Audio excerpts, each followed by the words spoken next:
This is the 4th year we've published this review, so hopefully that now counts as it being a regular annual publication. This is something the UKERC Advisory Board very much encouraged us to do. And so it's great 4 years later that we're actually doing it and keeping doing it every year, and it still seems like a good idea to do it.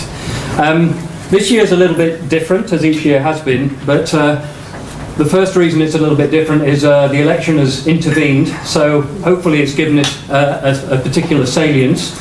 So this year we're not only reviewing progress against energy policy goals, looking at what the current government is up to, but actually, as we say in our recommendations, we're coming up with 10 areas where we think the next government, of whatever colour it will be, should act. So it really is an agenda for the next government. In the discussion and the panel that we're going to have with 4 excellent panellists, we will no doubt get into perhaps the positions of the various parties and so on, but we're not commenting on them in the review itself, but happy to give our perspective if you wish to have it. And then the second reason it's a bit different is we're just embarking on a new phase of UKERC. So UKERC's been around now since 2004. It's one of the longest standing research centres, I think, across any domain, funded by the UK Research Councils. We've just been funded for an unprecedented 4th 5-year term. So part of the function of this year's review is to really highlight some of the challenges and areas we're going to be working on across our research programme over the next 4.5 years, the remainder of that phase. So I'm going to give just an overview of some of the key outcomes of the review this year. Then a couple of my colleagues, Jillian, Anable and Peter Taylor, are going to focus in on a couple of the particular themes that they lead on in UKERC, one on transport from Jillian and one on industry from Peter. And then we'll take a few questions. Keith McLean, the chair of the advisory board at UKERC, will then take over, and then we have a panel to discuss the review, and we'll come back to you for more questions as part of that, followed by some drinks. So this probably goes without saying, but the context has changed rapidly. Sounds a bit like an understatement compared to where we were a year ago. I mean, a year ago we'd already had the IPCC 1.5 degree report, but certainly we probably didn't anticipate just the salience of particularly climate change as an issue in UK politics and policy around that time. So since then, since we published our last review, clearly we've had the request and the advice given on net zero from the Committee on Climate Change. We've had the signature on an amendment to the Climate Change Act by Chris Skidmore. That was the answer to one of the questions in the Carbon Brief quiz, incidentally, so it shows you really must pay attention to detail. We've had a lot of protests, not just in the UK, but around the world, asking for action. And in the election, probably the first time I can ever remember, I'm not the oldest person in the room, that climate change has been a salient issue in the election. I remember in the elections past, we've been trying to make climate change and energy a salient issue, but it was very hard to break through because of other things being more on the agenda. This year is very, very different to that. So this is just a summary of our new research programme, just to show you what the themes are. And basically we've structured this year review on the 7 main themes which are in the colours on the outside of this wheel. So that's the areas we're looking at as part of our programme. And our overall strapline, as it says, is new challenges and opportunities for implementing the transition to a net zero energy system. We wrote the bid for this phase of UKERC over a year ago, so one thing we're having to do quite early on in this phase is to net zero proof our own research programme, so the effect on us is just as big as the effect on everything else. Just quickly, we are going to focus on a whole range of areas. Some of them focus on sectors of the economy, so we've got themes on industrial decarbonisation, on heat, on mobility, which is transport, on infrastructures, and that takes in electricity, heat and other areas. There are a couple of themes which are more geographic, so one theme on UK energy in a global context, just because we've recognised the importance, particularly as the debate about Brexit continues and will continue for perhaps quite a long time to come, that the global developments, whether they be at the European or international level, are going to affect what happens in the UK energy system. So that's an area we're going to continue to focus on in the new phase. But at the other end of the scale, local and regional developments are also important, whether they be about local authorities or devolved administrations. So we're really trying to take a multi-scale approach to looking at the transition. The things in the middle of the wheel, we haven't used them as a focus for the review this year, but they're equally important to our research themes. So they are called national capabilities in our structure. So the idea is to support our research, but support the wider community as well. There are two of them which we've had going since the start of UKERC 15 years ago. One, technology and policy assessment, and that conducts evidence reviews on controversial topics such as the costs and impacts of intermittency, or at the moment they're looking at scenarios for electric vehicle adoption and how the different scenarios differ and what are the realistic pathways for that to happen. The Energy Data Centre, which helps with access to data, not only from ourselves but from others. And then two new ones. First, an energy modelling hub, which is helping to improve the transparency of energy models for those of you who don't model energy systems, trying to understand what the data means, what the input assumptions are and how the models work, rather than being black boxes. And then finally, the Public Engagement Observatory, or I think it's been retitled now, the Societal Engagement Observatory with Energy, which is really trying to map and monitor all the different ways in which different organisations, government included, are engaging with the public about energy, from citizens' panels all the way through to field trials in people's homes. So there's some information on our website about all of this, but watch this space for a lot more to come from these themes. So now on to the review. I'm going to go through 5 of those themes, and then the other 2 are going to be handled by my colleagues. And I'm going to go around the wheel starting in the top left with UK energy in a global context. So a big part of this theme is about the impacts of Brexit, or the potential impacts of Brexit, clearly, because Brexit hasn't actually happened yet. We've had a 3-year run-up, and we may well have a N-year period of implementation, adjustment, and what have you. So there's a lot of scenario-based analysis, because I think that's the only way we could think of to deal with that in that particular theme. We've already had impacts on energy policy. I think that's the first thing to say from what the team are calling the Brexit interregnum. So we were due, for example, to have an energy policy white paper last summer. Last summer has now turned into next year because that couldn't be done in time before the run-up to the election. But they've also set out in the review this year 4 different areas where the changing relationship with the EU is going to affect our ability to meet net zero targets over time. The first is interconnection and market coupling, the extent to which we stay close to the integrated European electricity and gas markets, how much interconnection we have, the investment in which is going to be affected by our relationship with the EU, as well as some of the uncertainties there. Impacts like all of the things to do with Brexit on Ireland, and particularly the single electricity market, which unites Republic of Ireland with Northern Ireland. What happens to our carbon pricing scheme, which has been very much linked to the rest of Europe, although we have our own carbon price floor, and to what extent anything the UK does independently is going to fit with what the rest of the EU is doing. And then crucially, often forgotten, is the role of the EU behind the scenes in finance of all kinds, whether it's investment in infrastructure, offshore wind farms and so on, loans, but also in funding innovation. European programs are a very big funder of innovation. So rather than go through all of that in detail, I've just got one highlight from a piece of work which is in press now by UKERC researchers at Imperial College. So they've done an analysis of looking at what happens if we have a soft or a hard Brexit in terms of the effects on the cost of energy for consumers. So this is particularly just looking at electricity, and they contrasted 2 scenarios, what they called a soft Elexit, yet another new word that's come out of the Brexit dictionary, and hard Elexit. The difference between the 2 is soft means we are closely integrated to the European market. We have 10 gigawatts of interconnection, so a doubling of where we are now. Hard means we are decoupled from the European market and we only have 5 gigawatts of interconnection, which is about the same as we have now. And the headline is that basically the generation costs across the UK and France are going to be increased by around €700 a year, and there will be impacts therefore on consumer bills from that. So that's assuming that. So it gives a sense of what some of the risks are if we get that wrong. Clearly what it doesn't go into, which could also be an impact, is how that might affect the ability of the UK and other countries to share security and resilience, especially as electricity systems start adopting more and more renewables. So that's just one highlight on that theme. The second theme, which is something we've been working on a lot in the previous phase of UKERC, is local and regional energy systems. So that, has continued to come off the agenda over the last year. We have, for example, Scotland and Wales now have different net zero targets to the UK level. Scotland's is 5 years earlier, for example, so in 2045. And they've just had a climate change bill which has gone through, which beefs up an interim target. It asks for a climate assembly in Scotland and all sorts of other things.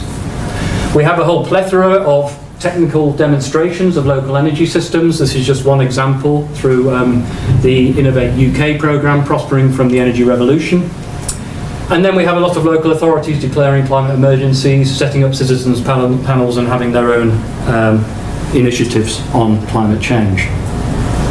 So here the section that deals with this in the review has been more about posing questions and challenges than giving answers. But certainly one headline from that really is that often we talk about local energy systems in a very technical way. It's about deploying sets of technologies and thinking about the costs and the investment. And actually, just as important as we illustrate in the review, is to think about the governance of those investments and really aligning technology programs with the sorts of decisions that need to be made and who is making those decisions. So the role of local authorities, the role of distribution network operators, and some of these demonstrations, and often the investment timescales and types of metrics they use are not aligned with each other. So actually bringing together these coalitions at the local level is easier said than done. And although this repeats something we've said before, and other people have said before, we thought it bore repeating, that actually if you're going to have decentralisation as a big part of this meeting net zero, then actually you have to think about powers and you have to think about resources. Lots of local authorities doing lots of things, but many of them say this universally, that if only we had more powers and resources, then we could do a lot more, and do a lot more of these things, which we've highlighted in the review. So third, the environment. We've always had a very strong focus in UKERC, not just on carbon emissions and greenhouse gases, but actually on all the environmental dimensions of energy use, looking at natural capital and ecosystem services. So in this year's review, we've really highlighted some recent work done, and it was using some scenarios that we developed before the net zero target, so these are 80% scenarios, really highlighting the need to think about the environment more generally when we're making progress towards net zero. And really, the unsurprising headline really is that it'd be no good solving the carbon or greenhouse gas problems if we've actually screwed up biodiversity and other things in the meantime. So really this theme is very much looking at, well, where can the win-wins be? How can you implement the pathway to net zero on land use, on the use of bioenergy and all sorts of other things in a way which also helps to meet our other environmental targets.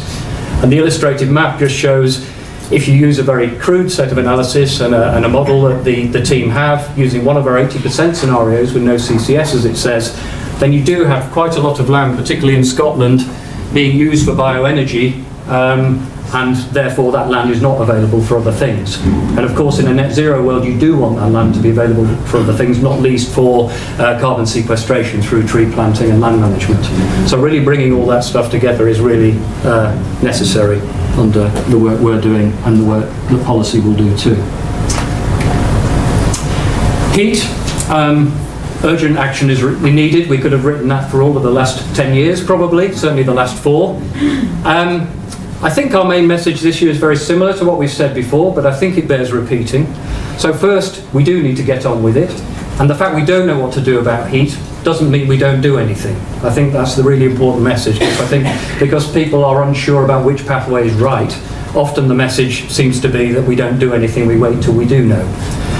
I think an important bit of context for the UK, which is why I put this slide up from some work we did for BEIS a year or so ago, is that the UK is rather different to many other countries. So we are on the right-hand end of this spectrum. Most of our heat comes from natural gas, some from electricity and other fuels. So the extent to which we can look to other countries and say, well, we're similar, so we've got shared challenges, is limited. But when we start to change, clearly we can start to learn those lessons, because there are other countries over here which do use a lot of heat pumps, for example, in the case of Sweden. So we are different, and I think we do have to recognise our starting point. The second bit of data from the same report is really to emphasise that even though we're different, we've been here before. So the UK has transformed its heating system before.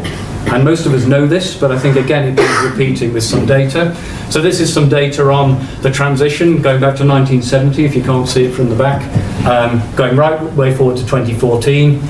These are central heating systems, so more and more central heating systems getting installed, more and more natural gas coming in, which is the light blue bar. So we underwent two transitions in the late 60s, early 70s. One was to go from town gas to natural gas, and the second was to adopt central heating in homes, which had previously used other technologies, particularly coal fires and so on. So we've done it before. So it's not like this is an alien idea to go into people's homes, house by house, transform them in a very coordinated programme of the kind people are talking about at this election. So what have we said? Well, very much shared with many other people is what we're saying. I mean, first, just to reinforce that, we have uncertainty, but we should still act in the short term. I think thinking about low carbon heat and energy efficiency together, in many cases, actually the technologies don't make sense unless we've thought about energy efficiency first, in the case of heat pumps. We really need revitalisation of energy efficiency, and it's good to see most political parties putting at least some commitments on the table, because at the moment the rate of measures has really dropped off a cliff as of about 4 or 5 years ago, and that needs to restart. We've got proven options, especially in off-gas grid areas and in dense urban areas that we could start deploying now. But we do need to do large-scale testing of some of the alternatives. So the hydrogen, which is very much flavour of the month or the year or the last 2 years, really needs some proper demonstrations. No more desk studies, please. Let's have some proper demonstrations, properly funded, to see whether it works. Not just technically, but economically and socially too. And then the heat policy roadmap, assuming that survives the election, depending on what party wins, that really needs to include some specific commitments when it gets published in the middle of next year. The final one from me is electricity. So we've saved the one till last that's usually talked about first, partly because it's the one that's actually made quite a lot of progress. It's really where we have seen transformation already. So we're now, if you look at your National Grid System Operator app, we're often at 200 grams a kilowatt hour in carbon intensity for electricity. We were at 800 not that long ago, so it really has changed dramatically.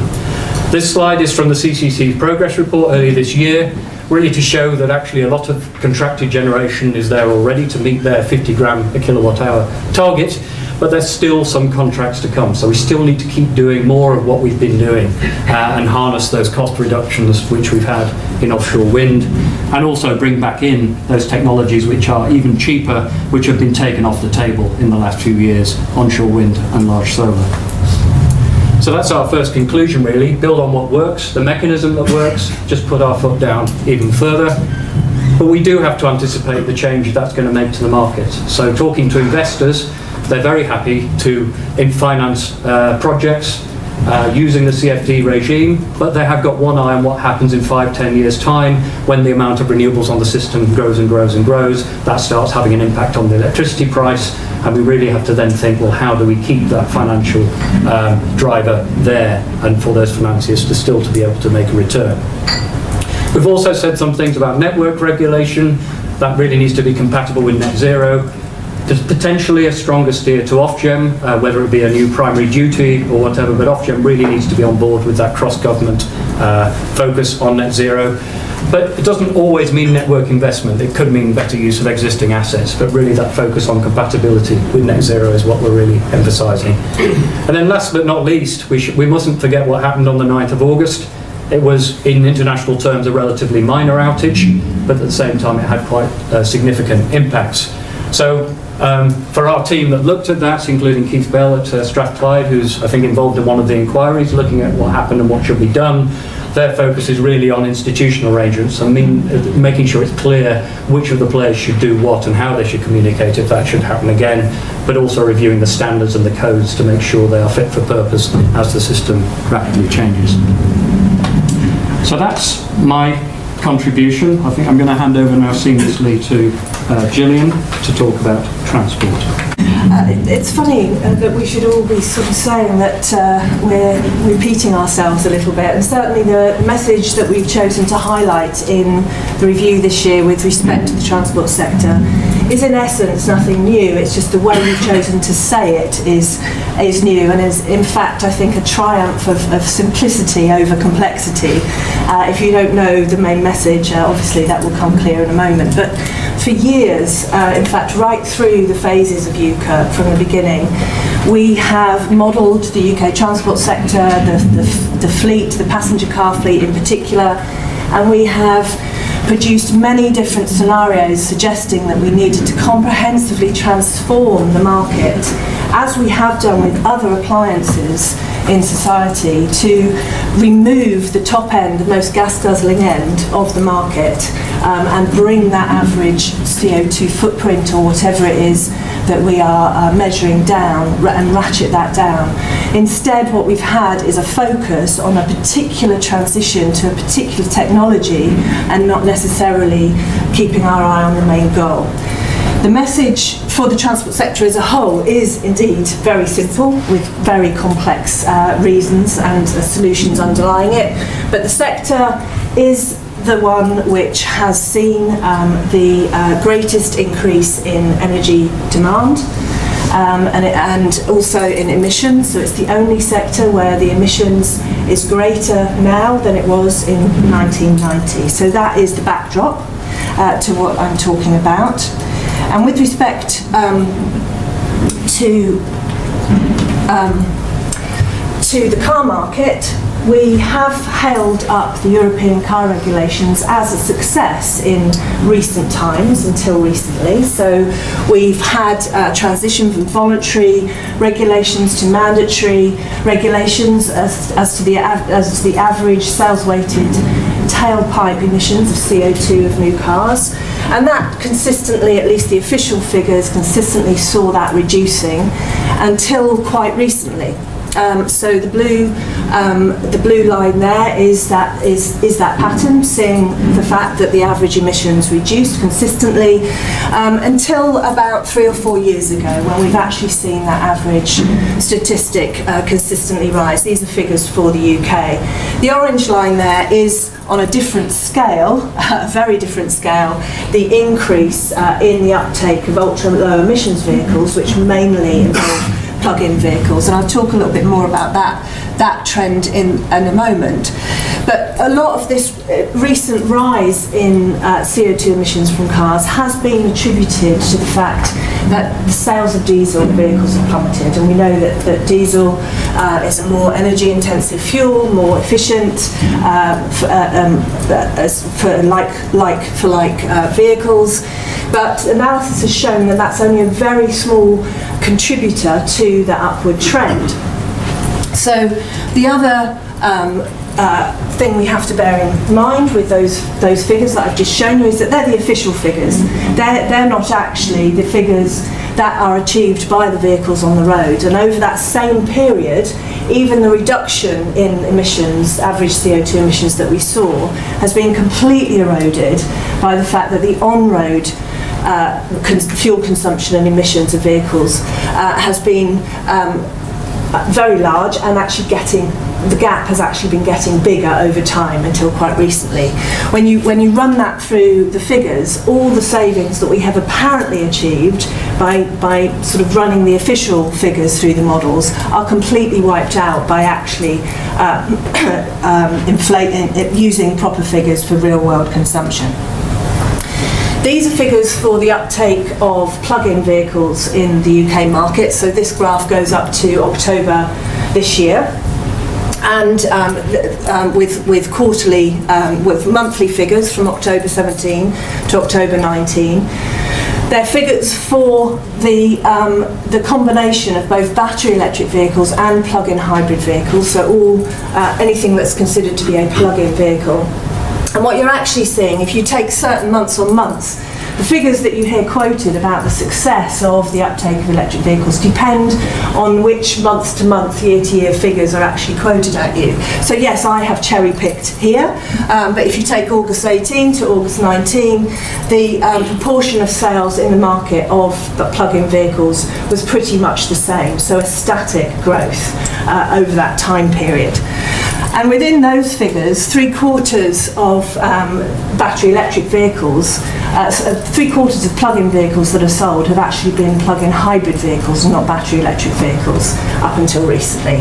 So, when we take just pure battery electric vehicles and we compare them to what's happening in the rest of the market, this is where we get the headline figure that we've produced in the report, that if you take the last 4 years' worth of vehicle sales in the UK, for each battery electric vehicle that has been sold, 37 SUVs have been sold at the same time, thus negating the beneficial impacts of battery electric vehicles many, many times over. There are problems with those figures. There are some, or very few so far, battery electric vehicles that are also SUVs. There are many plug-in hybrid, many plug-in hybrid electric vehicles that are SUVs, and this is why we've taken just the battery electric vehicle figure for that. But though you are looking at something in the order of 1.8 million SUVs over that time period, compared to 40,000 battery electric vehicles over the last 4 years. That's the scale of the issue. So any slight overlap is completely in the noise here. This is a huge issue. So while we've been looking over here and concentrating and focusing on the targets for the uptake of electric vehicles, we have completely failed to look over here where something much more important has been happening. And so this is just to illustrate to you that in the plug-in vehicles market, the majority of cars there are plug-in hybrid electric vehicles, and those ones highlighted in yellow are in themselves SUVs.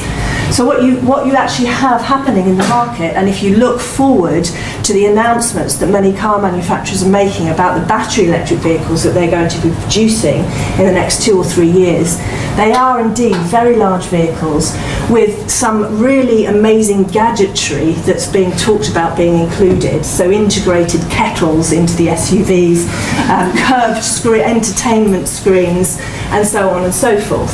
So we cannot simply have our focus on an uptake of a technology without actually thinking about the embedded and the whole system footprint of those vehicles.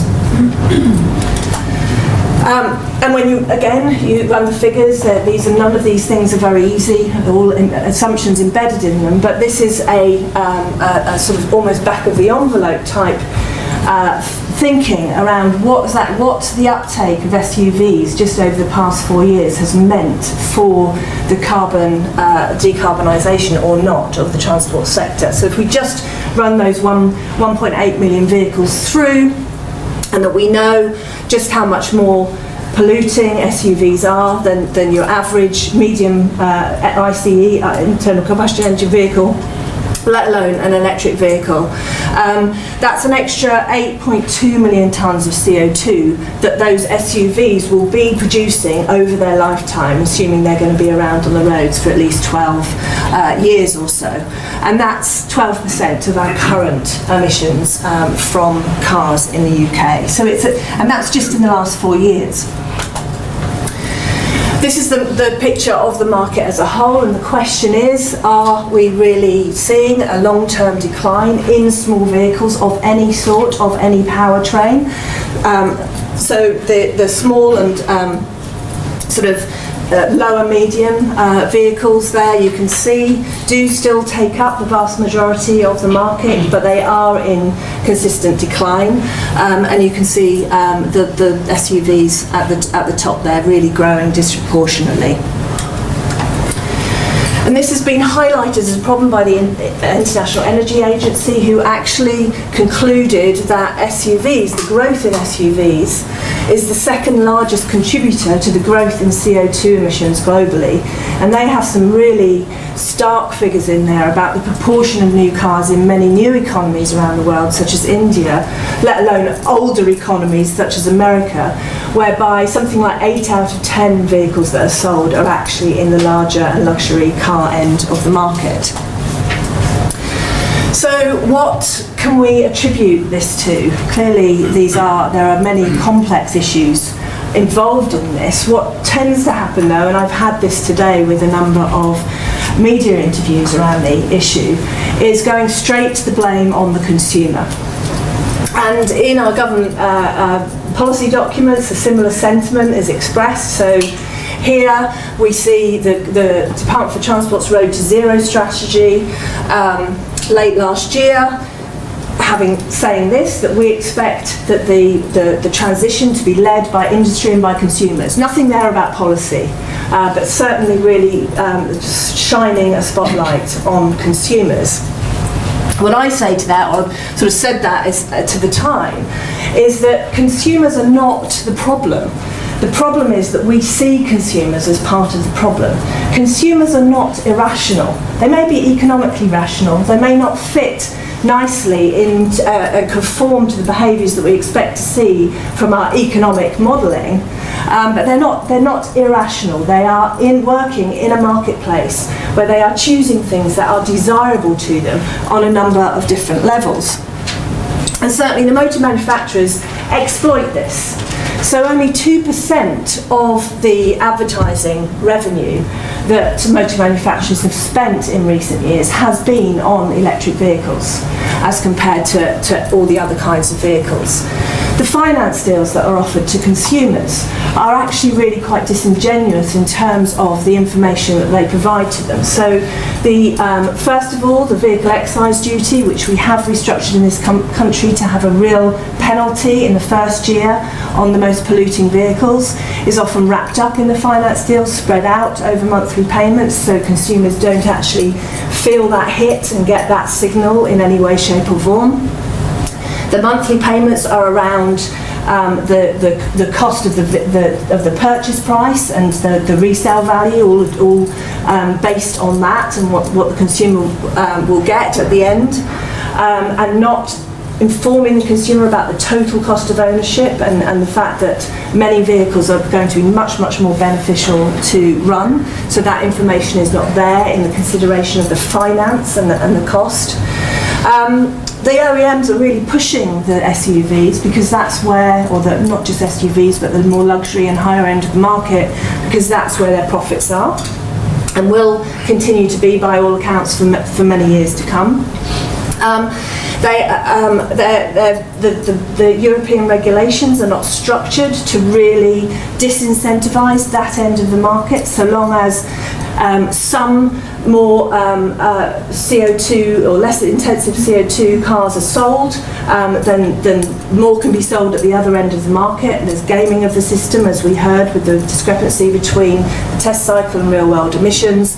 And also there are deals that can be done, certain companies buying credits from Tesla, for instance, in the European market in order to be able to bring their average CO2 figures down. What we don't have is regulations which are structured around the life cycle footprint of vehicles and around metrics such as vehicle weight, which would really begin to transition the market towards much more quickly than just focusing on electric vehicles.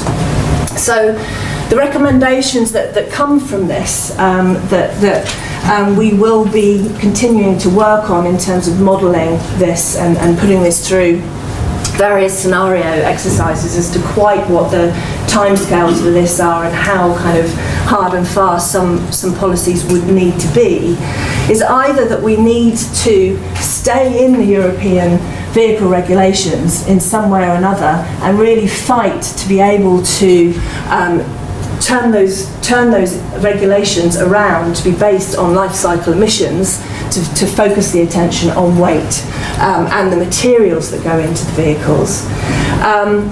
Or if we are not going to be in those regulations, then we are going to have our own regulations that really don't allow certain vehicles to be sold into our market. The danger is with Brexit is that if we are not in the European vehicle regulations, then the OEMs are going to see us as rich pickings for being able to sell their more polluting vehicles.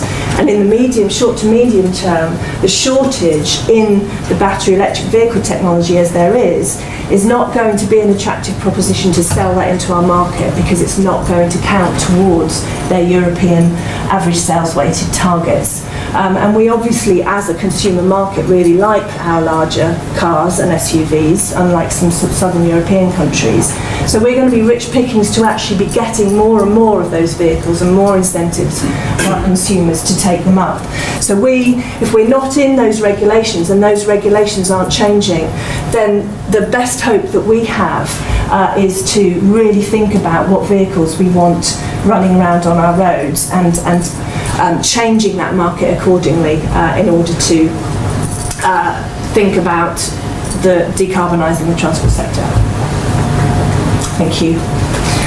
One last thing, if you have not seen the Elon Musk fiasco that happened with his great gas-guzzling Tesla, as all Teslas are, energy guzzling, this really cheers you up. Well, it did cheer me up. I watch it on a regular basis at the moment. It's fantastic. Thank you. So good afternoon, everybody. My name is Peter Taylor, and I lead the industrial decarbonisation work in UKERC. So the second sector that we wanted to focus on today is indeed industry, and I think that's one where we've seen quite a lot of activity over the last year. But before going into that, I just wanted to put a little bit of context on what's happening to industry over the last decade and more. So in contrast to transport, which Jillian's shown is one where emissions have been rising since 1990, industry on the face of it, as you can see from this figure here, has been quite a success story. Emissions have gone down by just over a half. On this diagram we've got both the emissions from the manufacturing sector, that's around about 60% of the emissions in 2017, but also emissions from fuel processing as well, so refining emissions for instance, and fugitive emissions. And they've both gone down. As you can see with the line at the top, that is output, and that's gone up by about 8%. So we've increased our output from industry, but emissions have gone down. So part of that has been due to efficiency improvements. Part of that, of course, has been to restructuring within industry itself, so more of the less intensive, energy-intensive sectors and less of the more energy-intensive sectors. And of course, we mustn't forget that at least some of this is due to the offshoring of industry. So whereas the output from UK industry has gone up by 8%, our actual demand for industrial products has gone up by more than that. But some of that demand is now being met through imports from other countries. But nonetheless, as I say, things have been heading in the right direction. So how does this stand us in industry if we then move to what we need to achieve under net zero? So this diagram is taken from the Committee on Climate Change. You can see the first column there, the 1990 emissions. Then we've got 2016 shown here. And then this figure here, this bar here, shows the analysis that the Committee on Climate Change had done for the 80% target, showing that under an 80% emission reduction, they thought that emissions in industry would need to come down to around about 60 million tonnes of CO2 equivalent. So still, a relatively large amount of emissions, and quite a big reduction from where we are now, but not that big. If we then look at the new analysis for net zero, we can see the size of the challenge has grown considerably. So now under the analysis that they did back in May of this year, down to 10 million tonnes of CO2. So I think the industry is one of those sectors in the CCC analysis where net zero is making a real difference to the amount of effort that's needed. So whereas previously there may be a number of sectors that felt that they could sort of fit within this residual emissions, once you're squeezing things down to only 10 million tonnes of CO2, it means that you need a much more comprehensive strategy and much more action right across the piece if we're going to achieve that. So what's been happening? I think that this year has seen quite a few funding announcements, and indeed it's interesting because industry plays both into the government's industrial strategy but also into its decarbonisation efforts, and so we see those come together in the Clean Growth Strategy published a few years ago now. So we're looking both, or the government is looking both to try and decarbonise industry in the UK, but also to try and gain maximum opportunities from exports, perhaps selling low carbon goods and services to other parts of the world as well. So in terms of what it's trying to do in industry, the centrepiece really, I think, has been this announcement of these industrial clusters and this idea that we will try and go for a net zero cluster by 2040 with at least one low carbon cluster by 2030.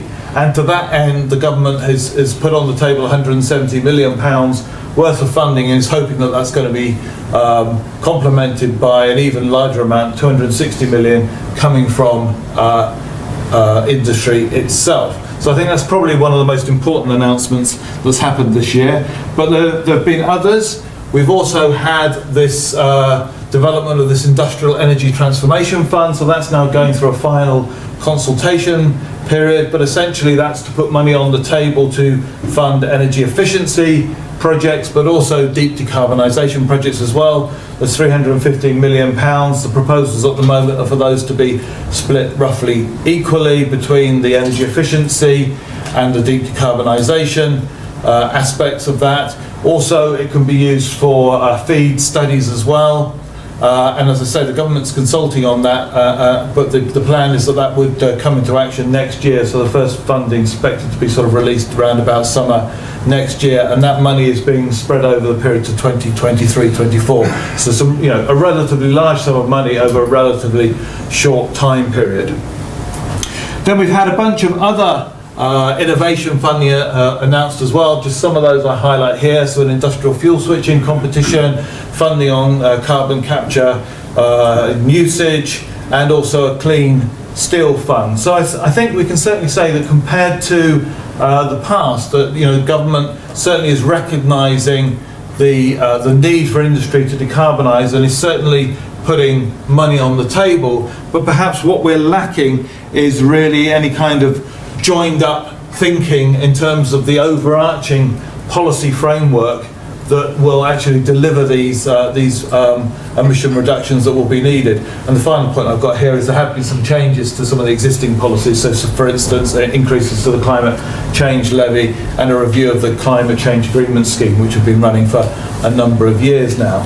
But as I say, I think a lot of the focus has been on these industrial clusters. And of course, if we look here, this chart shows where some of the biggest clusters are. They are responsible for a significant amount of CO2 emissions. These 6 large ones, about 33 million tonnes of CO2. So that's important. But when you compare that to something like 105 million tonnes of CO2 equivalent that we're emitting from industry currently, you can see they're not the whole story.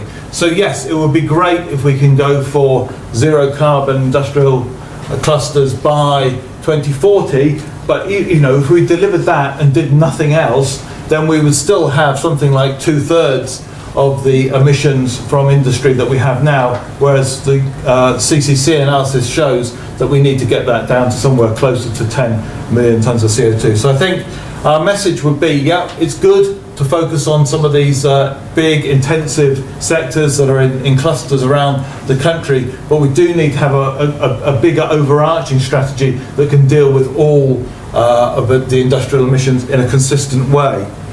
So what needs to happen? So I think that we would argue that we need a number of pieces to the jigsaw. Yes, we need some of this funding for breakthrough technologies and also for the supporting infrastructure, so for things like CCS pipelines, hydrogen pipelines as well. But if we are to do that, then that almost inevitably is going to impose certain costs on industry, with the likelihood, therefore, that any products that are produced through these low carbon routes, they will be more expensive than the high carbon products in the marketplace. So I think a missing part of the jigsaw at the moment is the market creation for low carbon products. How are we going to make a market for those potentially more expensive low carbon products within the marketplace?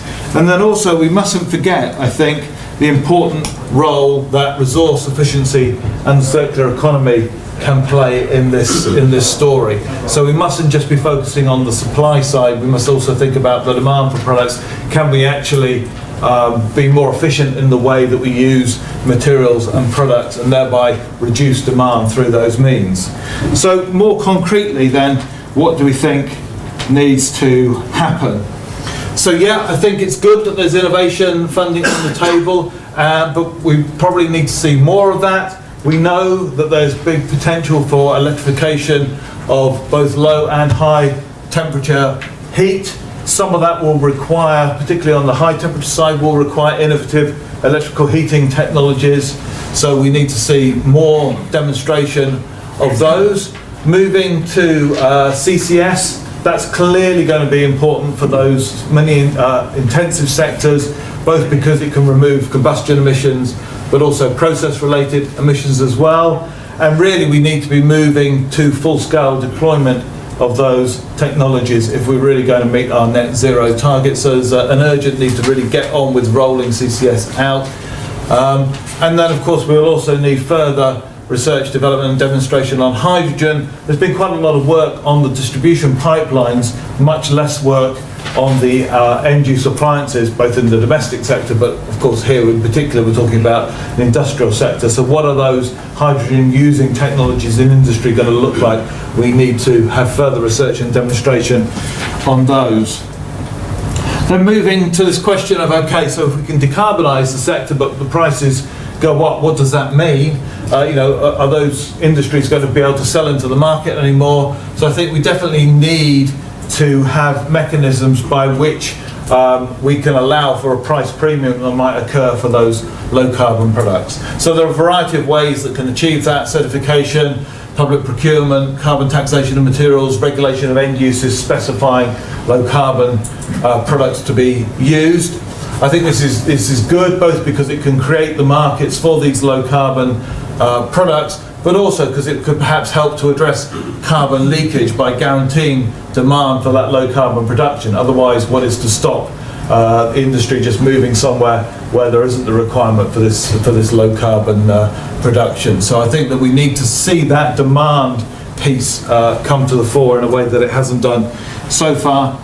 And then, as I say, finally, I think there are probably some quick wins that could be had around promoting resource efficiency and the circular economy. So that could encompass a wide variety of different things, so waste reduction, product lightweighting, material substitution, increased product longevity, just to name a few. Some work done at Manchester and Leeds suggested that there are potential savings of up to 21 million tonnes of CO2 by 2030, so over the next 10 years from this kind of approach. Of course, if you can then reduce the demand for some of these materials and products, that also reduces the need for some of the upstream infrastructure, so that's all to the good. Probably that doesn't necessarily require huge amounts of R&D or big capital expenditure, but does require some government support in the way of perhaps innovation and skills development, green procurement policies, mandatory labelling of whole life cycle environmental impact, so that we can understand and see the benefits that circular economy sort of approaches can deliver. So I think in conclusion I'd say that actually this year has seen considerable focus on industry. You know, the number of civil servants in bays that are now working on industry has grown considerably over the last year. We are starting to see some serious money on the table, and I think that's very welcome. But I think we also need to see this more holistic approach, as recognition that industry is not just the organisations and companies that are working in these large clusters around the country, and we need to see a more overarching strategy that joins up the funding on the table with policies, as I say, to address the demand side and create more of a circular economy. So thank you very much. So if we can start off, please, with Rebecca Newsom. Rebecca is the head of politics at Greenpeace, where she advises and supports the implementation of political strategies across the energy, oceans and air pollution campaigns. So Rebecca, over to you. Thanks everyone, great to be here. Thank you so much for those presentations as well. I found that fascinating, and particularly the stuff on the SUVs. I feel really angry about that actually. But that's good, it's going to spark more action hopefully. So, yeah, I mean, I suppose that my first kind of reflection actually is that it was so great to see a lot of the content here, because at Greenpeace we've done, over the last year, we've done a lot of work to try to complement a lot of the grassroots movement activism that we've seen from Extinction Rebellion and the school strikers, to actually sort of try to pull together a bit of a route map for the government. So we pulled together our own climate emergency manifesto with 134 recommendations across each sector of the economy, and there was a lot of stuff we was saying was very similar, and the other motivator for us to do that piece of work was precisely, as Jim said, it's sort of, we have to take a cross-economy approach. We have to be thinking in a joined-up way, and we have to be pushing everything at the same time, as the CCC has said, which is daunting but absolutely necessary. So I guess I've got a couple of comments. First of all, on a couple of the things we talked that were presented on, and then a kind of political comment. So the first one was just to do with the SUVs, and I thought that the policy recommendations for actually dealing with the problem within the private vehicle sector of transport seem really important and really good. I guess the thing I would suggest adding to that is, well, just keep making sure we keep in the debate is the importance of significant investment and expansion in public transport and electrification, because it seems to me like the other way we solve this problem is through modal shift and through recognising that, you know, the car cannot still be king. We have to actually increase access to public transport so that people are less dependent on private vehicles. And actually it's been really good this election period to see across manifestos some more significant commitments coming forward from different parties on this issue. So that, I think that has to stay in the picture to solve part of that problem. And the other thing I would just say is on the kind of nature-based solutions, nature-compatible solutions, we at Greenpeace fully agree with the importance of nature-based solutions, but we are a bit nervous about the scale of land use shift proposed for energy crops, precisely for the reasons of biodiversity risks, which I think are mentioned in the report, in turn threatening the effectiveness of solutions that are compatible with nature. So we would say, you know, the use of waste feedstocks for biomass heat and power should be prioritised, and the development of large-scale monoculture use of crops or afforestation avoided. And much more focus also does need to be put on extensive upland peat restoration, creation of permanent grasslands, large-scale but appropriately sited tree planting, and also reform of agricultural practices to prioritise things like agroecology, less use of pesticides, and actually a shift in diets as well, away from meat and dairy. The political point that I wanted to make was just, I suppose, an obvious one, but interesting in relation to the current political dynamics, that it's more evident than ever, I think, that cross-party consensus is required for actually giving us the best chance of tackling the climate emergency as quickly as possible. And so that needs to be maintained and strengthened. And obviously, UK climate politics, we've had the kind of luxury compared to many other countries over the last decade of having broad cross-party agreement over the need to act.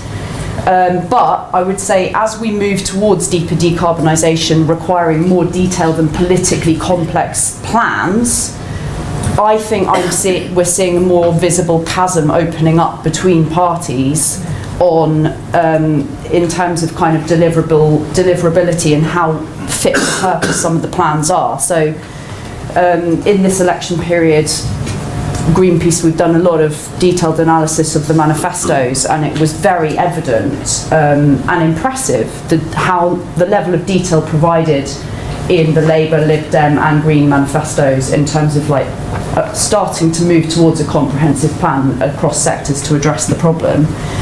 And I would say, you know, the Conservative manifesto did contain some really important steps forward that should be celebrated, but overall still is presenting an inadequate plan and not on the scale that's needed, and very partial in many ways.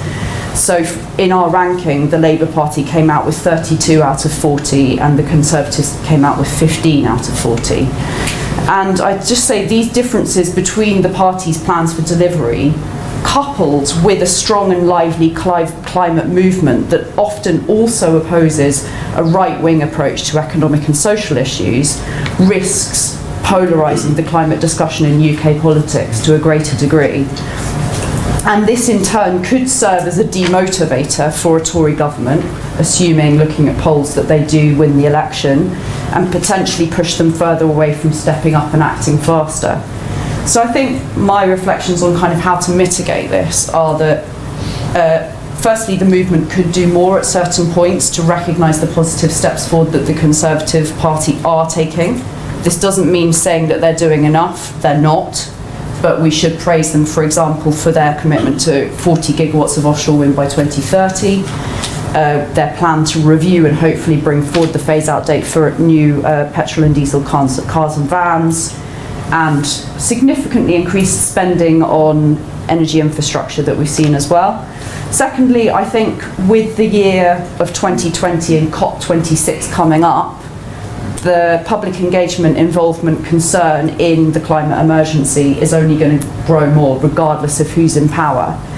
And even though the Tory government plans are not yet up to scratch, we have nonetheless seen the impact of public pressure in their policy making over the last year that has led to some improvements. So I think we can and should be optimistic about the impact of strong public pressure being a catalyst for more action. And finally, I think that we as climate policymakers and campaigners do need to do much more to collectively design policies and find ways to communicate about them in a way that will work for right-wing audiences. So can we find a way to create a Green New Deal for the right? The Tories are really excited about innovation, the innovation narrative. How can we design policies to help connect innovation to infrastructure delivery of decarbonisation at scale and pace? Could a progressively designed carbon tax be an answer to that, provided that it does actually facilitate greater inclusion of the least vulnerable in the climate transition? Greater advocacy and leadership from businesses is also vital in pushing governments forward and demonstrating the solutions and to highlight the market opportunities. And also, I think communicating in terms of pollution often works as a frame for right-wing audiences. So can we learn from campaigns on air pollution, plastic pollution, and allow those to help us to speak more broadly across the sectors where transformation needs to happen? So I guess just to conclude, I think that the presentations we've seen and the report today is completely right that cross-economy transformation is now needed to deliver net zero, and we need to build on these policy recommendations to ensure that they are completely connected to the reality of UK climate politics in order for them to stand the best chance of being adopted and effectively delivered.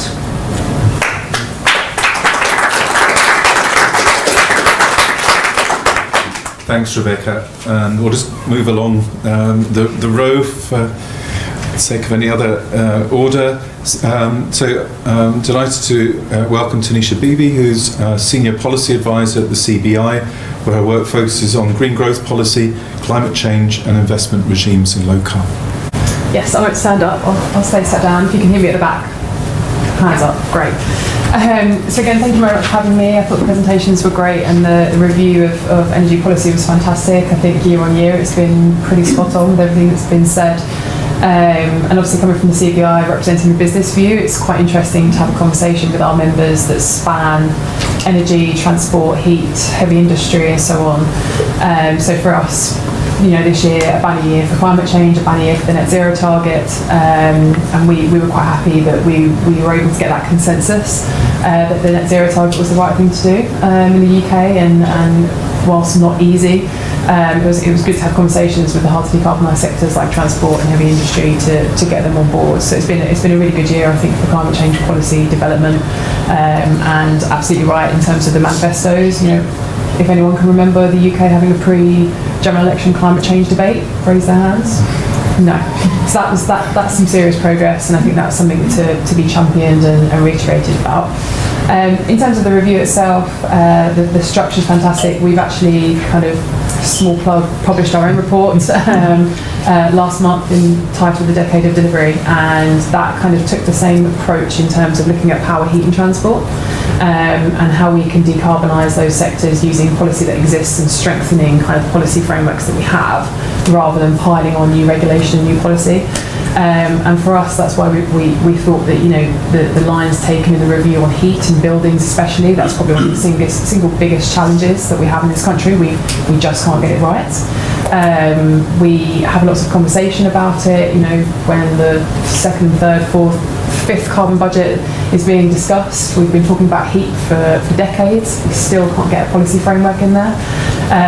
Clearly there's something to be done there. Bay's heat team seems very competent. They're very keen to get something out. So I think everyone is keeping their eyes on the heat strategy that's hopefully going to be coming out in summer next year, depending on the election, obviously.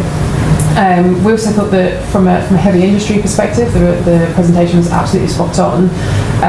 For us and for our members, the challenge remains around carbon leakage and the risk that carbon leakage has posed to industry, and that the anti-competitive stance that we now have for our heavy industrial players is catastrophic. And in a post-Brexit world, if there is one such thing, we need to attract investment to this country. We need to make sure that we're building materials, we have cement, steel, ceramics that are made in this country, and products are made in this country and not imported. It needs to be low carbon, and we don't currently have a lowercase I, lowercase s industrial strategy. You compare us to Germany, obviously it's a different setup, but they support their heavy industrial players very well. We don't have anything like that, so it makes it makes no sense at all why we don't have mechanisms in place to support our heavy industrial players. So that's a key priority for us over the next 12 months, is how we support our members in those sectors. But again, with energy, the way that we will decarbonise a hell of a lot of these sectors is with a low carbon energy system, and we can't be complacent. We've made a lot of progress, and that's been well documented, but there is a long way to go.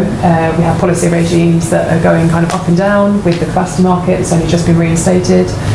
With a booming offshore wind industry thanks to the CFD and other policy areas, which is fantastic, but there's still a long way to go in terms of developing DSR, in terms of developing storage, and making sure that the government provides policy support to provide an investment environment that's attractive for those technologies in the UK. One thing I would say though, just to take a step back from the sector specific stuff, is that we're hosting COP next year.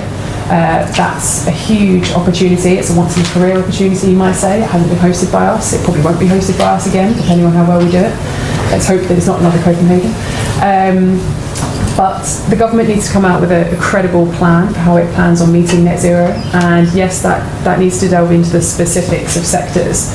But really, from a CBI approach, we really think that there needs to be a principles-based approach to delivering net zero. And that means, yes, we need to think about the specifics of sectors, but we need to hit certain things on the head that is actually across sectors, and it's things like governing the regime very well, making sure that Ofgem and we'll see, but and the government and government departments operating on the same page, and that future policy that's introduced and developed and deployed across different government departments is consistent with the net zero target. This isn't just for hard to decarbonise sectors, this is cross economy, like we've said. So the governance of the transition is really important. We need an environment for investment, and that means that we need long-term credible policy frameworks. It can't be policy plasters, as we call them, which is just being very reactive and introducing policies for the sake of the short term. We need them to be 10, 20-year policy frameworks that we're working towards here. And we need just transition, and that's a phrase that everyone likes to throw around, and it's a bit of a tick box at the moment, but genuinely speaking, there's a huge portion of society and huge portion of business who has not really any idea or any interest or even the ability or the knowledge to be involved in this transition. Whether it's the fuel poor or whether it's a band of SMEs who aren't sure what action they can take, it's up to us a room of experts to bring everyone along with this transition and ultimately leave no one behind, whether that's fuel poor or an SME up in Scotland. Everyone needs to be part of the transition, and I think that's something that we'll be pushing next year for COP, is that when the government starts to lay its plans for reaching net zero, we really do need to take a principles-based approach, and that's something that I think we all need to kind of think about supporting as we all go to net zero. Thank you.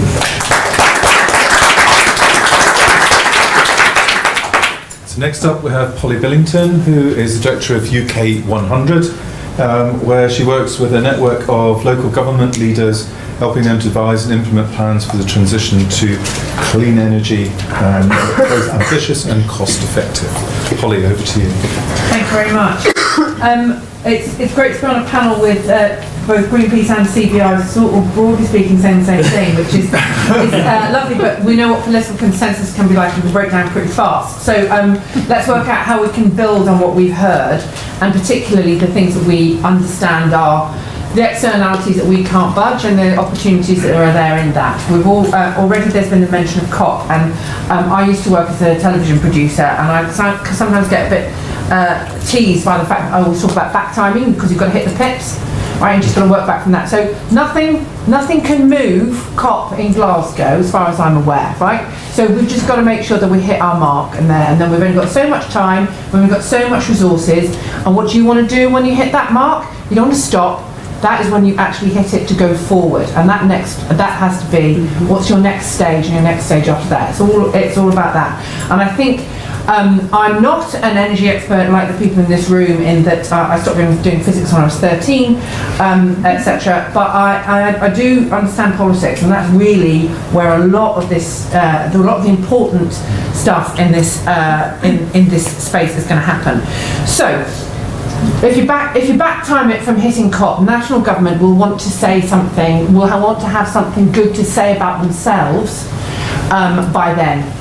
And they need to be able to showcase to the world that the UK, regardless of all the other kind of things it's done to itself, is still basically still a global player, that it's still good at this kind of thing. I was at Copenhagen, it was a complete show, but we were still able to position ourselves as leaders in the climate change space, because we had the world leading Climate Change Act, we've now got the world leading net zero target. This is all good, but targets are only one thing, you've got to actually start delivering on it. So they've committed to this target, they've got themselves a bit distracted with lots of other things, including the general election. They're still going to have something to say about net zero in time for November next year. So what do we have already, right, to pull off the shelf to say to them, this you can definitely get done. You can announce this, it won't break the bank, right? It won't break the economy.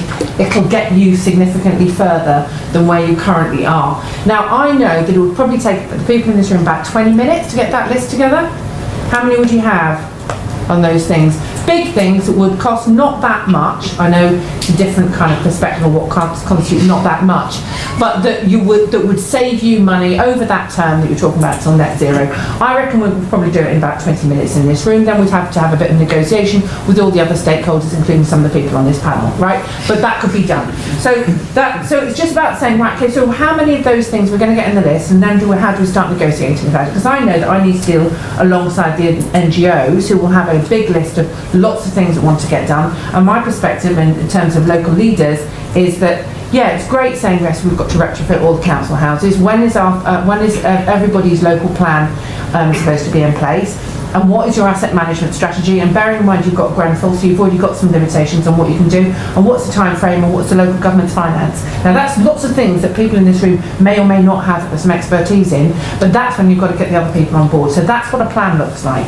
So a list is not the same as a plan, so we need to get that together. This is possible. I think what's also really, really important is that although everyone's been talking about this fantastic amount of political space, and I cannot tell you how things have changed since UK 100 was first established in 2016, when we were talking about 100% clean energy commitment by 2050, and that seemed extraordinarily ambitious, and now almost all of our members have declared a climate emergency. They don't know what that means, right? 2030 carbon neutrality, no idea. when you start talking about offsetting stuff for eternity to the developing world in order to be able to offset your own consumption, they funnily enough turn a different colour.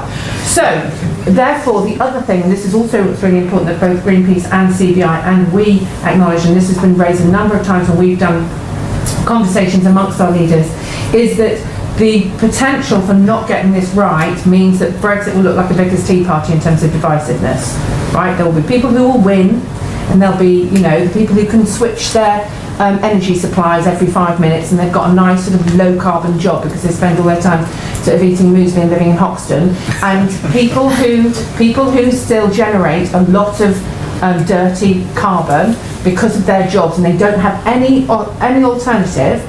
The mirroring of those communities with the ones who already feel left behind, which is what we've got at the moment, is very profound.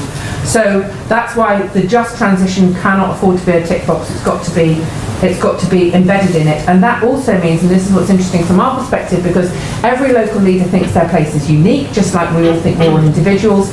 We are, but I don't want to quote Life of Brian. I'm not.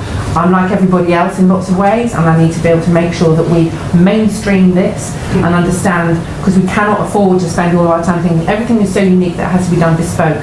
We cannot do things at scale unless we do things at scale. This also means, and this is really crucial for the next year in the build-up in terms of making sure that we hit COP correctly. We've talked, and it's great to have the call for more powers and resources for local authorities here in this report, right? Almost everyone who's declared a climate emergency has written to the ministers and asked precisely for that, and then has got no more specific after that.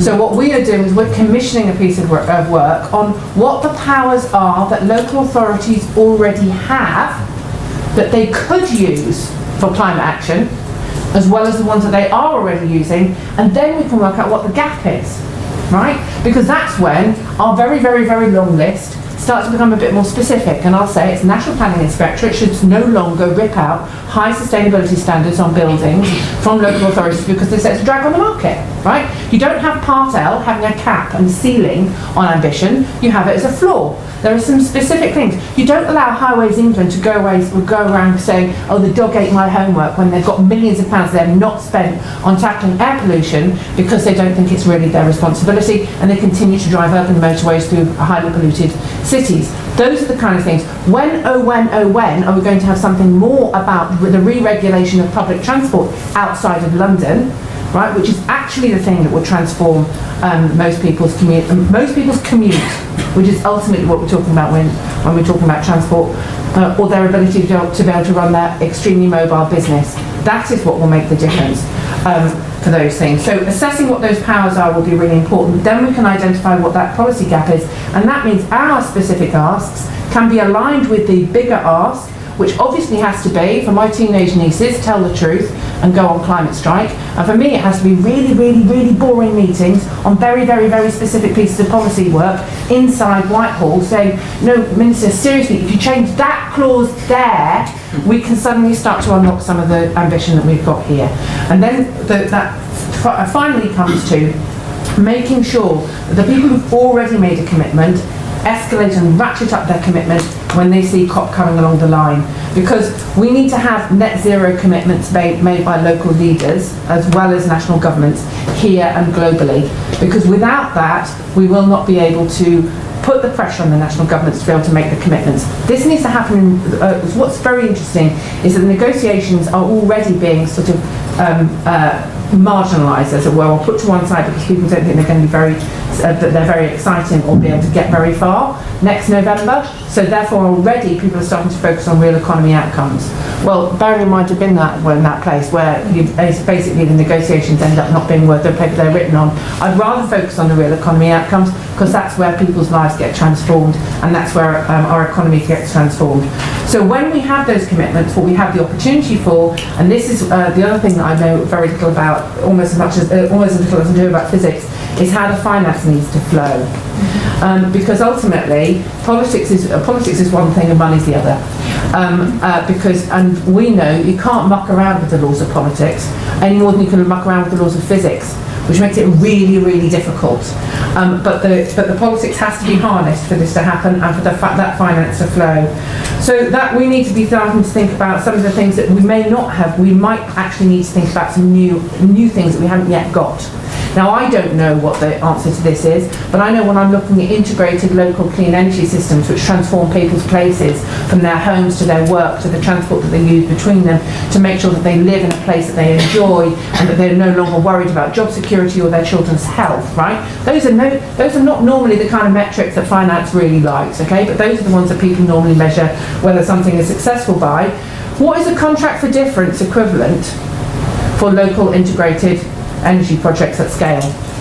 I don't know, but somebody economic and somebody with science and somebody with all those kind of things is going to have to come along and get it for the minister, preferably before next November. So if you can work on that, it'd be fantastic. In the meantime, I'm trying to pull together the people who do know and understand about finance and make sure that we are working in a real economies outcomes framework to influence those politicians who will make the decisions. And ultimately, however much we like to spend our time talking to civil servants, because they are as clever as you guys almost, the people who actually make the decisions are the people who are elected. And that's why we need to be able to start having this conversation in Parliament, to start changing the national conversation, because otherwise this stuff will happen by stealth, and we know what happens when things happen by stealth. Somebody eventually said, nobody asked me, and they get really, really, really, really angry.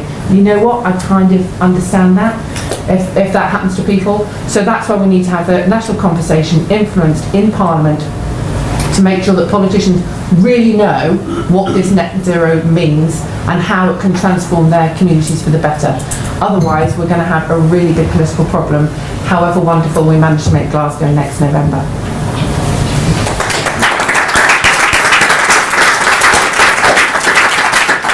Thanks, Polly. And our fourth speaker is Josh Burke, who is a policy fellow at Grantham Research Institute on climate change.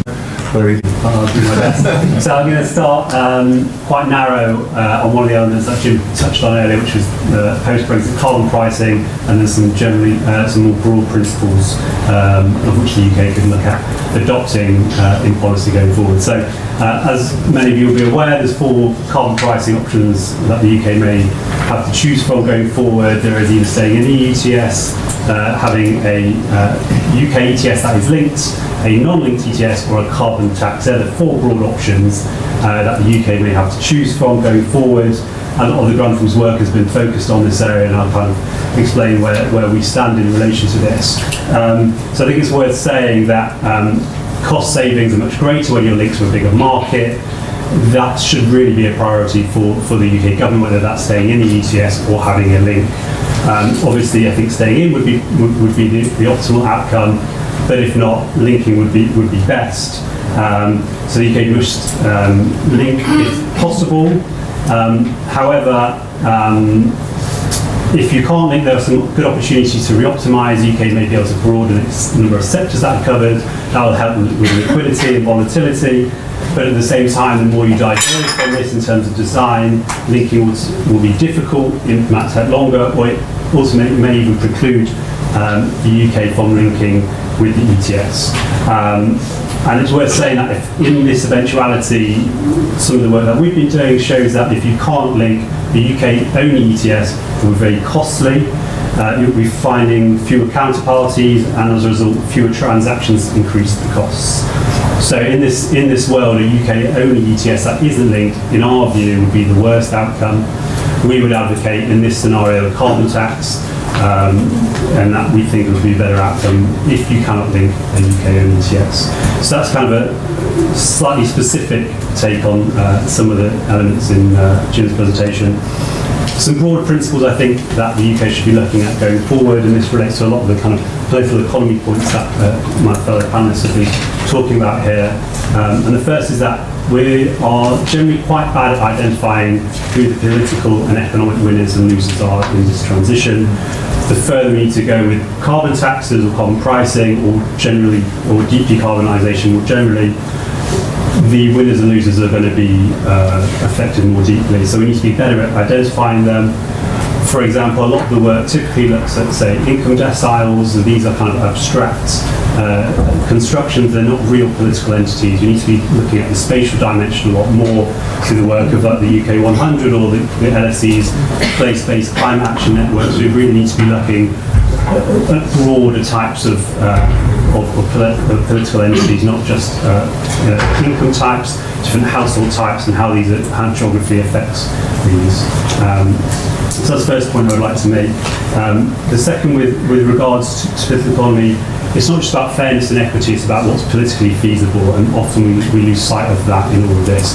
The Gillian is often cited as a kind of reaction to carbon pricing, but I think it was the lightning rod for broad inequality, and how policy that is part of broader fiscal reform doesn't work for those at the bottom. So the Gillian was also in relation to tax cuts for well-off individuals. So broader fiscal reform is good, but it also has to be those that work for those who are going to keenly feel those effects.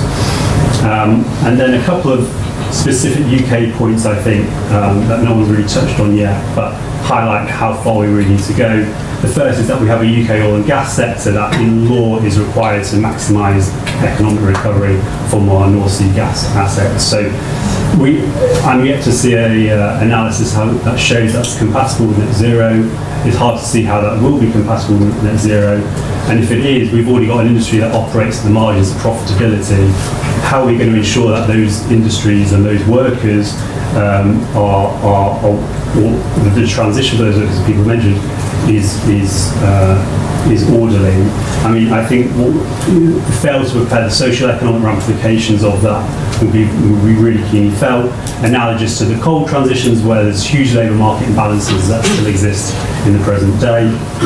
And then I'll conclude with a kind of sombre note in that we've just had the largest IPO in history for an oil and gas company. We clearly aren't getting the financial incentives right. Finance isn't aligning up behind the Paris goals, and so we've had the net zero target. We're still valuing what could be a stranded asset as the most valuable asset in the world, which shows it's still got a long way to go.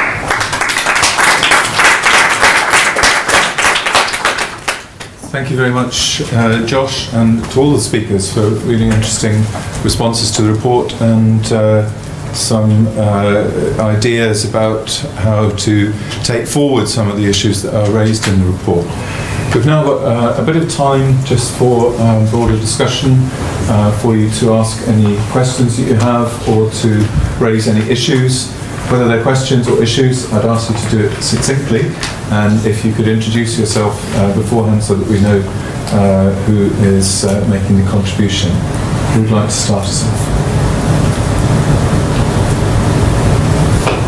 There we go. Just a few minutes. Thank you. So Anthony Froggatt from Chatterhouse. I guess it's to Helen also to Jim a bit, is the question about optimism about the level of discussion within the election campaign about climate issues. How do people think that reflects in terms of voting? I know we haven't seen the votes, but in terms of the polls, the Greens are still at 3 or 4%. We haven't seen a significant shift. Do people think that there is optimism in terms of how it will affect the outcome of the election? Or is it just a fourth ranking issue and the only thing that affects it is 1, 2 and 3? Who'd like to pick that one up? I think one dimension to look at is the demographics in which you're looking at voter intention. Certainly the younger demographics will be more interested in which parties are demonstrating a greater level of ambition. I think someone did the analysis of the amount of times that climate change is mentioned in the manifestos. You could, which party had the biggest increase? So take the Labour manifesto from the previous election to this election, it's drastic in the amount of ambition, but also the references to climate change. So I think we're already seeing a greater take-up of those policies within the manifestos. However, because it is in the Labour policy manifesto, I don't think you're really going to see voter change that much, because it's already in one of the main two parties that you're going to potentially put your X in the ballot box. So if the policies weren't so ambitious in the Labour manifesto, you might have seen greater will towards the other parties. But I think because Labour's taken up a lot of slack from the last manifesto, it's still going to concentrate the power, I would think, in the two main parties. Can I say I don't think it's going to make that much difference. I think it's really, really, really good that we've had this, like Josh said, that there's a significant uptake. But I'm old enough to remember the 2010 election when the Tories were campaigning for all kinds of things. They were promising all kinds of things, and I was working in the Department for Energy and Climate Change, and we had all the NGOs going and saying, "Well, the Tories will do this." And I'm thinking, they literally won't. They literally won't. They literally won't. And they're going, "Well, they say they will." I'm like, "Yes, it's because it's an election campaign. That's what they do." And what was very interesting was that there was any kind of consistency from pre-2010 to post-2010, partly because of the coalition, but not solely because of the coalition. Some really interesting things happened between 2015 and 2016. So I don't think it really makes that much difference. Also, it's because it's already, it sort of goes to Rebecca's point about everyone sort of expects the parties of the left to care about climate change. If this becomes a culture war thing, we're stuffed. It has to be something that can be achieved almost regardless of what your other values are. And that's very, very difficult for a lot of people to kind of relax into, is that actually what you might just have to have is some kind of market-driven responses, and then you have to kind of go, right, well, if I don't like that market-driven response, I can't say it's not going to solve climate, I can say it's not going to solve something else. That's a different political conversation to have. And I also think what was very interesting, I watched Farage on the leaders' debate when there was 7 of them.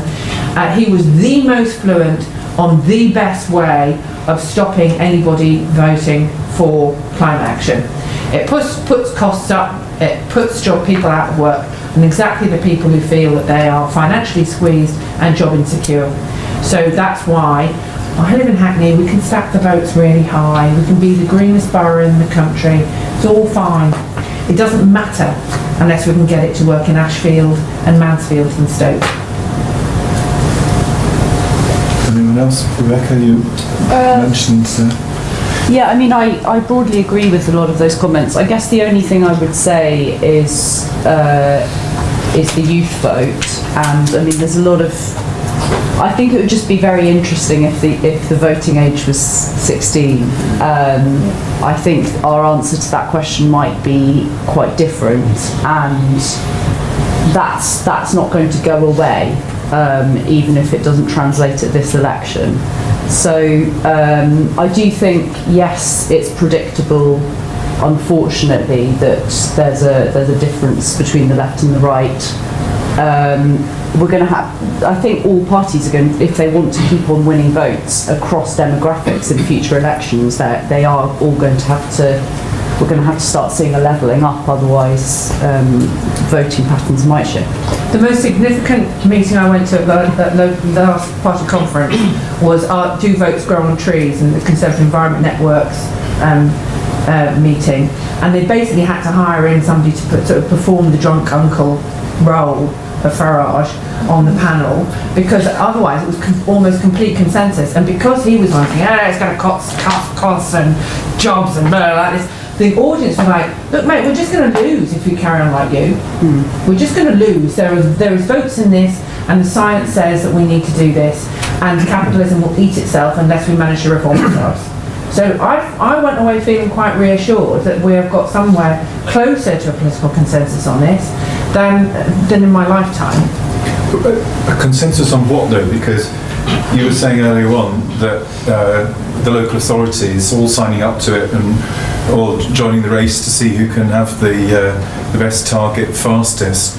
But I think you made the point, they don't actually know what it means. The implications, the policy implications are really quite profound for everybody. Yeah. I mean, it's just, if you start to think about it too much, and the people in this room think about it all the time, you've probably kind of resolved it for yourselves. But seeing it in a political context of, are you asking people to have less, which as we know, the politics of loss are much stronger than the politics of gain. So you feel loss much more than you feel a gain. So if you, and there is quite a lot of the kind of climate language, which is about you won't be able to do that anymore. I'm sorry, we've lost the lady who's doing stuff on the SUVs, because SUVs are really popular amongst women. You know why? Because they feel really safe. It's up high. You like driving a car, it makes you feel safe. So just be really careful about who you end up losing, right? Because you start talking about something which people have just suddenly found that they've got, which they've always wanted. And they didn't even know they wanted it. Remember, this is the other magic of technology, right? I didn't even know I wanted this stuff, and then suddenly it gets taken. Somebody says, "Oh, get taken away." Well, what does that mean? So there's that. There's the right at the consumer end, but the implications of policy people haven't really got their heads around. There is not the capacity at local level. People here will remember when local authorities had Agenda 21 officers. I was talking to somebody this morning. They used to have, even in 2013, they had a sustainability team of 8. They have none now. None. Right? What does that mean when suddenly somebody smart comes along and offers them a consultancy to do an energy plan, which they then, somebody says, oh, we better do that because we've got a climate emergency, and the energy plan lands on their desk and they don't know what to do with it. We've now got sustainability officers who've been basically stuck in corners gathering dust for years, who suddenly are getting coming out, blinking into the daylight because the leaders are saying, I've got a climate emergency, fix it. And previously they've been completely ignored. And they might only be part-time, they might not actually have gone for a refresher course or continuous professional development for years because they weren't the priority. Now, think what that would be. Now, I know that sounds really exciting to people here, but it's absolutely terrifying if you're a small district council in the middle of nowhere and you feel massively isolated, and then suddenly your leader says, fix my big political problem. Tanisha, presumably this is a challenge for business as well, because we're not going to conjure up all the people who need to do all these things, no matter how attractive the amounts of investment that are needed might appear in terms of what that means for business and for employment. If we don't even know what it is that we need to do, how can we build up the skill set that's needed and the resource? It can't be magicked up there from nowhere in no time at all. No, not at all. I think actually, quite interestingly, more than one of our members has actually asked us to call a climate emergency on their behalf. And they're not big businesses, they're kind of like the medium-sized business, but they're kind of thinking, if the CPI comes out and says, oh, we're declaring a climate emergency on behalf of business, that's the next step that needs to happen, because ultimately there's this consensus, and I think it's quite right, that you need leaders, you need big companies mostly to be able to take the first step and say, do you know what, this is against the norm, we're going to stop flying, we're going to cut all our kind of any flights that we take, and other companies will just follow suit, and it kind of takes those kind of big businesses that are willing to take the leap forward and actually leave behind the way they used to kind of do business, which is what we kind of need, but we're not really seeing it. You've got the big giants like Shell and BP, and they're committing to planting trees, which is great, and it's a step forward, but it's not the big enough steps, I don't think, that need to be taken to show true kind of commitment to the transition. But then that's another point. This is a transition, and there's no way that you can just wake up tomorrow and stop drilling oil or stop making big cars, because it's the economy. And that's the thing, that's the challenge that we have from a business perspective, is businesses have to make the economy churn. We have to go round and round, we have to make profits drive kind of consumerism and so on. And there's just no way at all that we can kind of support the Labour Party coming out and saying we should be net zero by 2030. That was their original kind of ambition. That's just ludicrous. That's just not possible from a business perspective. And I say that in a room full of people who are kind of super on this and on the climate change kind of policy work and energy policy work. But that's just not achievable given the way that businesses are currently operating, the way policies currently are, the tech that we have, the money that we have. It's just not possible. So I think there's a level of kind of understanding that you need leadership from businesses, but also that this is a transition and we're not going to do anything overnight. And I don't think we should aim to do it overnight either. And we've got some significant choices to make, because the ones that Rebecca was pointing out about in terms of biodiversity, no one's really thought, everyone thinks that somebody else is going to do the other bit of their net zero bit. right? And we can do agriculture. We can't if some of the land's going to be taken off you to stop using food because you're going to do rewilding, or you're going to have carbon sinks, and then instead you're going to have biofuels. No one's thought about those sums at all, really, don't you think? No. Okay, we're getting an increase of hands going up. So we've got 4 interventions. We'll take those and then we'll have a discussion about that. So if you could just say who you are. Matt Rooney from the Institute of Mechanical Engineers. That was partially addressed by Tanisha because I was going to ask about every political party has an arms race to go further and faster. But do you think there are any downsides to over-promising in that sense, either in the sense that people don't think you're credible, or if you go too fast in one technology choice, you might go down the wrong road in the beginning? Okay, Joe here. Again, Robert from Manchester Metropolitan University. I think we've just sort of glossed over it a bit. You tried to bring it up. Skills are going to be the real key here. We don't have the people skilled enough to be able to deliver this. And actually, policy directed towards skills is one of the things that we haven't picked up. Thank you. Jonathan? Jonathan Ratcliffe from University of Birmingham. So there's a few points raised about having improved strategy, whether that's around heat or transport or industry that were raised. But it feels like there's a lot of fragmentation in the political institutions, just more generally. And I wonder how we can construct those strategies in that environment. Even think about down at the local level. There's local authorities, LEPs, combined authorities, up to regional and national departments as well.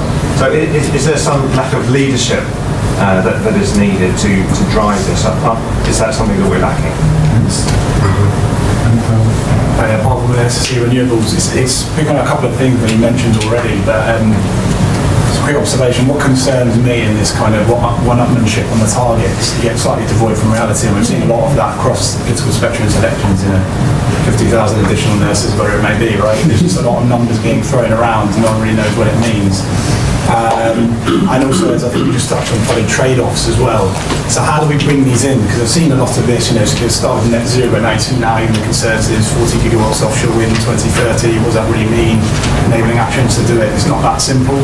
So how do we bring that into the political spectrum? As you say, you can talk to the officials and the people who do the nitty-gritty, but ultimately it's the parliamentarians who need to understand what those trade-offs and enabling actions needed to actually get to some of these targets. So it's interesting for views on how we do that.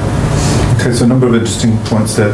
There's a couple of the points touched on credibility, and Josh, you raised the issue of the Aramco IPO.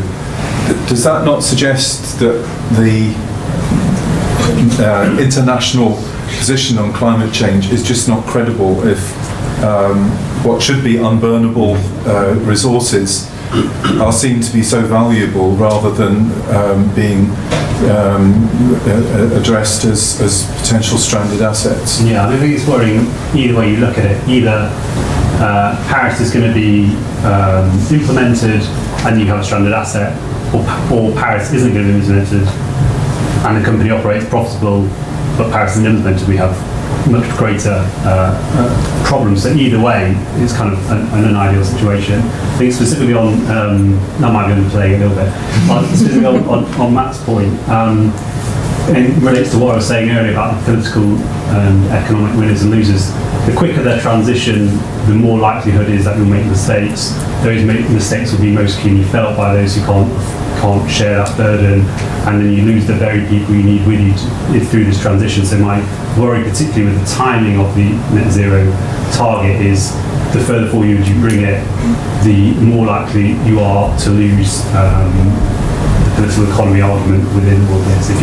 If those problems are most keenly felt by low-income households or those who can't afford to switch to EVs, etc.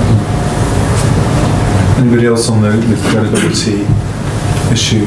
Just to kind of add to the fact that the CCC is a credible body, and they have done extensive analysis and looked at the science, looked at the economics, and if they've said 2050 is the target that we can set and that's a stretching target, they're not just setting that target for their own money, they're not there just for laughs.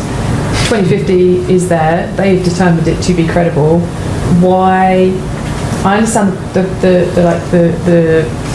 need to want to bring it forward, and you've got people on the streets with protesting, and 2050 isn't soon enough, and what have you. And I do understand that, but if the CCC's there and they're a credible body and we should trust them, which we absolutely should, 2050 is credible, and we as businesses can work towards that. Let's just work towards that. That's a consensus view. It's there. It's in the future. 30 years is no time at all. We're building infrastructure projects now that won't be finished for 20 years. So, you know, how about we just think about what we're building now, and, you know, the stranded assets point is really important, but the heavy industry that we have, let's look at what we've got now and make sure that the future that we're building for is low carbon, rather than trying to bundle ourselves on it by 2030, which just, again, it's just not a credible target to meet. You look at those SUV stats, it's almost like, absolutely right, Polly, you know, it's like an American dream to own an SUV. You're going to have to change someone's like cultural ideology, and, like, you know, they've aimed for something, they've worked their lives to own something, product that's actually quite carbon intensive, but, you know, they want it, they worked for it, they're going to go buy it, they would like to own something, and you're going to have to change that from a cultural perspective. And that's going to take years. You know, we're not just talking about changing diet, we're changing the way that you dream and what you want to spend your money on, that you've spent time earning. So it's deeper than just, here's a target, let's bring it forward for the sake of political consensus. Rebecca? Yeah, I guess I just want to push back on that actually a bit, because I think that underplays the significant role that government can play in showing leadership and setting ambition. So it isn't just going to be led by consumers. It isn't. We need to think about this as a whole society approach, and we need to think about levels of ambition that government can set. Different sectors are also moving at different paces. Of course, industry, yes, that's much more challenging. But you know, we've seen also, we can't predict how fast and how quickly technology can advance and how quickly prices can drop. So I do think it's really important not to just be dismissive about the debate on the net zero date. The reason why people are having a debate about this, and the reason why people care, is because people are starting across the world to recognise the impacts of climate change, and particularly are starting to see that the people in the global south who are least responsible for the problem are experiencing the most catastrophic impacts. That's not going to go away. That's going to carry on for the rest of our time. And the people on the streets are calling for climate justice. That's what climate justice means.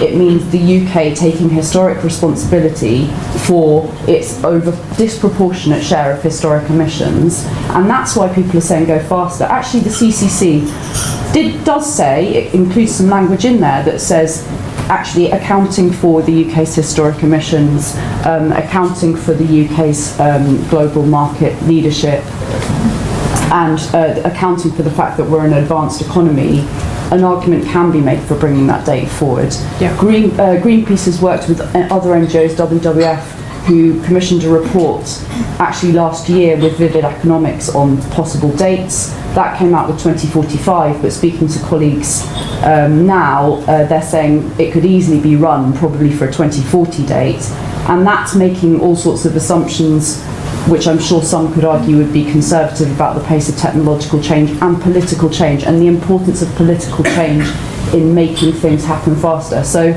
let's not shut down the debate, let's embrace the fact that a debate needs to be had on dates. The fact that a debate is happening is indicative of the fact that we've got a strong and active and vibrant climate movement that we need to push things forward. And yes, it's bloody challenging, but we need to actually embrace the opportunity to have the pace move faster and government setting that level of ambition faster. Just I wanted to say, Chris Stark said last week or the week before, of course we can go faster, but what's the point? At the moment, the government wasn't even on track for 80% by 2050. Okay, we've now got a more ambitious target, but until the government, the decision makers are showing the necessary strategies, as Jonathan was saying there, to actually move in that direction. And I think one of the points that Jim makes in the report. Let's not have an argument about the date that we're going to do it. Let's actually have an argument about how we're going to make the necessary steps Yeah, to I mean, even I get to agree. there. I agree that the most important thing is what government does right now, and that what government does right now is going to set us on the path for what may be possible later and whether we can move the date forward. But I'm just saying, the debate about the date is going to continue to happen, and it's going to continue to happen for legitimate reasons because of concern about climate justice and also just transition. And so we should respond to that not by trying to shut the debate down, but by trying to engage with the issues that people are concerned about that relate to that discussion. Can I say, because we've got a number of our local authorities who've got different dates, and some of them have done them on science-based targets, right? So the Tyndall Centre did it for Manchester City Council, they did 2038, and now that's been adopted by all 10 boroughs in Greater Manchester. I'm not entirely sure they know what they've let themselves in for, but that is a bold thing for the cradle of the Industrial Revolution to commit to. Others have done 2045, and again, they've done it on the basis of science-based targets, which I think is the right thing to do, so that you can bring it forward as that political consensus and technological advances make things easier. Because the 2050 thing is science-based on the basis that everyone has got to eventually hit it by then. And we are, like you say, morally obliged by the fact that we've been burning this stuff for the last 200 years, and most people haven't been. It's also a technological opportunity. It's an economic opportunity for us as a country to do it. So we should be accelerating and taking our responsibility. The only thing that we need to think about in terms of mitigating that is some of the things which are inevitably a great kind of creative tension about political campaigns. Because you have some young lass in the London Borough, doesn't need to which one, says to the portfolio holder who's declared a climate emergency, you've got to stop development now. No more house building. So it look like you're going home, aren't you, to your house owned by your mum and dad in Zone 2. Right. Well, I've got a housing crisis with 13,000 people on my waiting list, so I'm going to continue to build homes, because that is what my job is as a local authority decision maker. And that is where the just transition stuff has to really, really bed in. Because if we don't do this for the marginalised and the mainstream, and we only have it for those who say it's got to all happen tomorrow and everyone's got to go vegan and stop building any more homes, we really are in a disaster. And that's why it's so important that the NGOs like Greenpeace and so forth have been so good at articulating what a future life could be like for people in this country that is going to be better. And that's really hard, because we are talking about, at the moment, the conversation about loss is your greatest risk, I would say. So if, a couple of quick interventions, because I see that the important drinks are beginning to be set up at the back there. And some of you may have other reasons for needing to get away, and I don't want to overrun too much. So, Hugh Lloyd, a number of hats, including UK 100 with Polly. I also work part-time for something called the Active Building Centre, which is in the journey of becoming RTM. They're sort of related to where that conversation ended, which is lots of the things that will give us a clean, green economy will give us a better state of Britain. So why would we want to wait? We can build houses today that are almost net zero, but we don't, because it's easier to build the ones we've been building for 50 years, partly because of the skills, partly because of the supply chains. You know, I was involved in government where we were doing zero carbon home, and I was told we couldn't stop, or we came up with a metric that would shut down brickmaking. We didn't.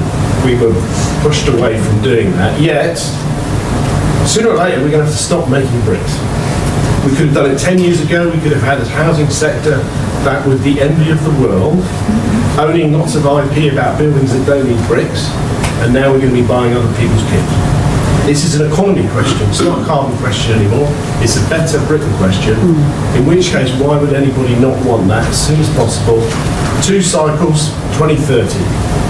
Let's not bother about 2050, because we won't make any money out of 2050. No, we won't. We will make money out of 2030. That's how we should frame this argument. Could we have some CBI thought on that? Could we have some UKERC thought on that? What's the economic benefit that we will lose if we take 20 years long? Okay. My name's David Vincent. I've been in and around this business for a number of years. And first of all, thanks very much to the panel for such provocative statements. My question relates to the political system and the constitution, which you might think is not necessarily connected, but it is. Because what you're describing here requires political intervention which is consistent and at scale, not only over the period lifetime of Parliament, but several parliaments into the future. And I'd like to ask if you can point to any examples where, let's say over a period of say 20 or 30 years to 2050, we've had that degree of consistency about a single government policy. These are almost question. Well, in some ways, if it's so good, why would you not do it? It answers itself quite quickly. And then the opposite of that one is any final thoughts and comments? I was the campaign director for Environmentalists for Europe for a very good reason. Is the environment needs more consistency than you can get from the parliamentary cycle that we've got. And we have a constitution, rightly, I think, that says that one parliament can't tie their hands in a future one, which is one of the reasons why people, when they went on about sovereignty, they talk about it in that context. The environment needs more consistency than it will get if it's being bounced one way or another. So that's why you need to have something locked in. We're not going to have that because we're going to leave. And therefore we need to create some kind of institution. The amount of hard work we've got, basically we are an absolute weakling in terms of the institutions that we're going to have to build up, the equivalent of muscle mass, in order to be able to replicate what we had within the EU. And that is things like having a proper legislative backstop so that the government can be held accountable for making the wrong environmental decisions long term, and not just be talking about fining itself. And also the thing that was mentioned in the report as well about the amount of finance that comes from the European Union. We've got the Shared Prosperity Fund due, right? I can't remember how many billions it is, but no one has talked really yet about what the criteria should be for that Shared Prosperity Fund so that it can do what the ERDF and the EIB and all of those bits of money that we've got from Europe. And you know what? It might be sclerotic and bureaucratic and full of like 27 other countries who all slightly disagree with us, but they had actually built up some kind of institutional memory to make decisions about that money, and we're going to have to build all of that up. So this is a big ask. But can I congratulate you on being one of those gentlemen who does talk about this without saying, why can't we be more like China? Because I'm quite pleased to wake up every morning with both my kidneys intact and some freedom. But you know, the authoritarianism, which often people start talking about when they come to environment, they say, why can't we do more like China? And I say, do you know what? Democracy is the way we'll do this. If we can't do it democratically, then we don't deserve to do it. Anyone want to follow that? I'll take a tangent.